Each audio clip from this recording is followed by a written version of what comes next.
Oke, Assalamualaikum warahmatullahi wabarakatuh. Masih bersama kami di kelompok Santi Semat KKN MDR 2020 Institut Matolil Falah Kajen. Baik, pada pagi hari ini para pemirsa Facebook, untuk kelompok ini merupakan acara program dari kelompok kami Santi Semat, yaitu diskusi daring, di mana pagi ini insya Allah akan menyongsong tema yaitu peran pendidikan Islam dalam pemberdayaan dan nazis di era pandemi. Perkenalkan, nama saya Muhammad Adi Malvin. Di sebelah saya dari kelompok juga KKN MDR Santi Semat, yaitu Pak Koles. Dan di sini juga ada narasumber kita. Assalamualaikum Pak Umar. Oke, namanya Pak Umar Faruk, sarjana ilmu komunikasi Pak, S1 di Universitas Terbuka dan ambil S2-nya di IAIN Kudus, yaitu di manajer pendidikan. Betul nggih? Untuk alamat beliau yaitu di Bakalan, Dukuh Seti, nggih, Kabupaten Pati. Untuk ini organisasinya banyak sekali ternyata pemirsa. Untuk dari pendidikannya juga banyak, SD-nya di Nawawi Rembang ya Pak, SD Madrasah Diniyahnya di Rembang juga, ada MTS Matolil Falah di Kajen, dan MA-nya juga meneruskan di Matolil Falah juga di Kajen ini. Yang S1-nya juga sudah saya sebutkan di UT, dan S2-nya di IAIN Kudus. Untuk beliau juga banyak pelatihan juga. Ada pelatihan guru atau dosen bahasa Arab itu di Universitas Madinah Bandung ya Pak, pada tahun 1993. Dan juga melatih hafid musafir bahasa Arab STQ tingkat nasional pada tahun 2005.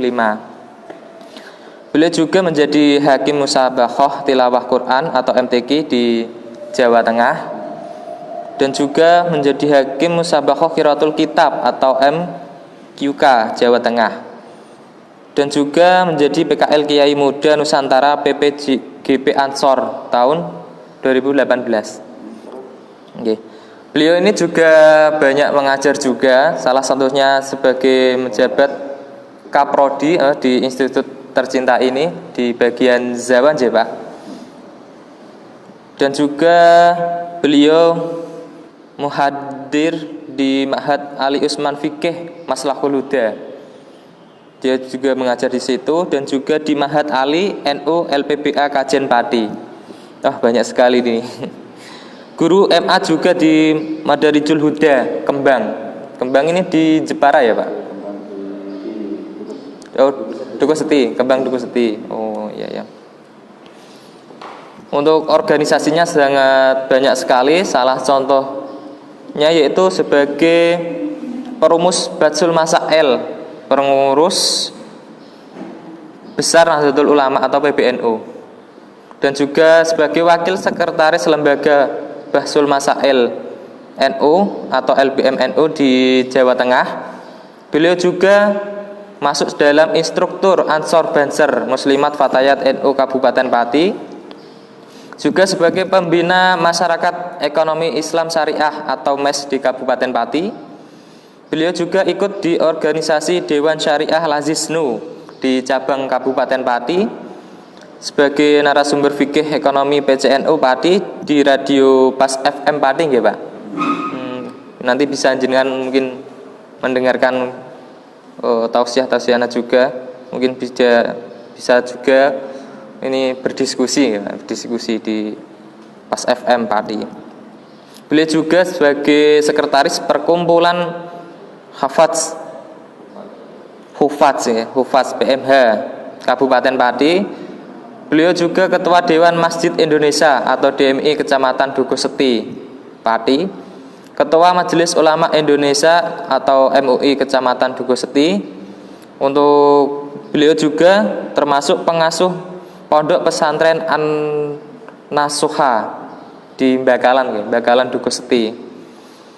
Juga termasuk Rais Suriah NU Ranting Bakalan. Dukuh Seti, Ketua Dewan Pembimbing Yayasan Masjid Jami Bakalan Dukuh Seti juga. Beliau juga sebagai penulis buku-buku, banyak sekali untuk tulisan-tulisannya seperti buku Fikih Ramadan dan Fikih Narmoni, mungkin, dan juga ada buku yang berjudul Dialog Ramadan dan Harmoni Keagamaan, dan banyak sekali. Kalau mungkin teman-teman ingin lebih mengerti atau lebih mengetahui tentang Pak Haji Umar Faruk, mungkin ada di punya akun Facebook juga, yaitu Umar Faruk. Baik, untuk mempersingkat waktu dalam acara ini siang ini, yaitu diskusi daring, di mana akan narasumber kita memaparkan materinya, dan untuk teman-teman yang ingin bertanya silakan nanti bisa di kolom komentar di Facebook KKN MDR Santi Semat. Mungkin langsung saja untuk kita dengarkan materi dari Bapak Kiai Haji Umar Faruk. Untuk waktu dan tempat saya persilahkan. Itu bisa itu pakai laptop saya, Pak.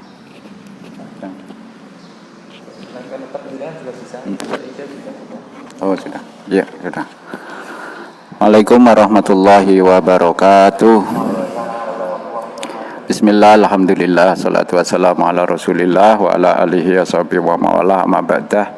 Yang terhormat adik-adik, sahabat-sahabat KKN Mandiri Santri Semat, nama kelompoknya Santri Semat ya, Institut Pesantren Matolil Falah. Alhamdulillah pada pagi hari ini kita bisa bersilaturahim, sebagian secara tatap muka dan sebagian besar justru melalui media daring. Saudara-saudara yang berbahagia, sesuai dengan permintaan panitia, saya diminta membawakan tema peran pendidikan Islam dalam pengelolaan dana ZIS di era pandemi. Ini panjang sekali nih. Bahas berarti ini kita singgung era pandeminya, terus dana ZIS-nya, nanti pengelolaannya, dan pendidikan Islamnya. Jadi implikasi dari tema ini ya tentu saja akan sangat panjang.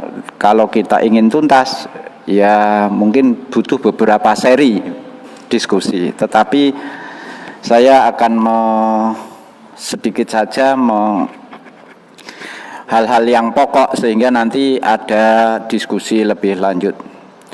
Baik, para saudara-saudara, hadirin hadirat, ghaibin ghaibat. Ya, ada yang gaib, ada yang gaibat. Hadirin di dalam, hadirat di luar. Nah, hadirin hadirat. Jadi kita ini ada operator ranuna ya. Ada operatornya, itu bisa kelihatan, tidak kelihatan ya. Jadi ini tidak bisa tersambung ya dengan paparan. Kita sebetulnya bisa pakai aplikasi yang lain sehingga materi tertulisnya bisa dilihat dalam bentuk teks di layar masing-masing perangkat. Baik, sekarang kita pandemi. Mungkin tidak relevan kalau saya terlalu dalam membahas tentang pandemi COVID-19. Biarkan para ahlinya, terutama para dokter, para epidemiolog gitu ya, ahli penyakit wabah itu. Tetapi kita terus terang merasakan dampaknya, baik kesehatan, ekonomi, sosial, budaya, politik, itu semua terkena dampaknya.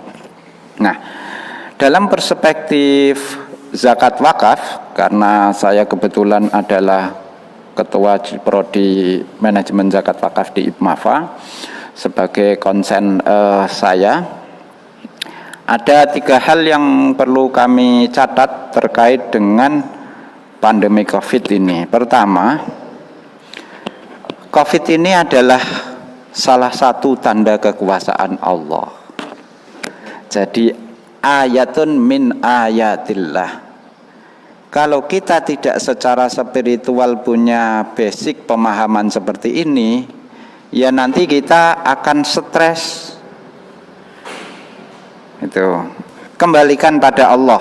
Meskipun secara keilmuan, ikhtiar itu kita seimbangkan, tetapi jangan lupa kekuasaan Allah lah yang menghendaki bahwa di dunia ini pada saat ini terjadi pandemi COVID-19 itu. Kata Allah, sanurihim ayatina fil afaqi wa fi anfusihim hatta yatabayyana lahum annahul haq. Jadi Allah akan memperlihatkan sendiri di seluruh alam semesta dan dalam diri manusia tanda-tanda kekuasaan Allah, sehingga dengan tanda ini sebagian orang kemudian menjadi sadar, oh ternyata kita ini bukan apa-apa, bukan siapa-siapa di hadapan kekuasaan Allah. Jadi dengan basis pemahaman agama yang seperti ini, itu kita tidak takut, tidak gelisah, tidak stres karena pandemi ini. Begitu ya.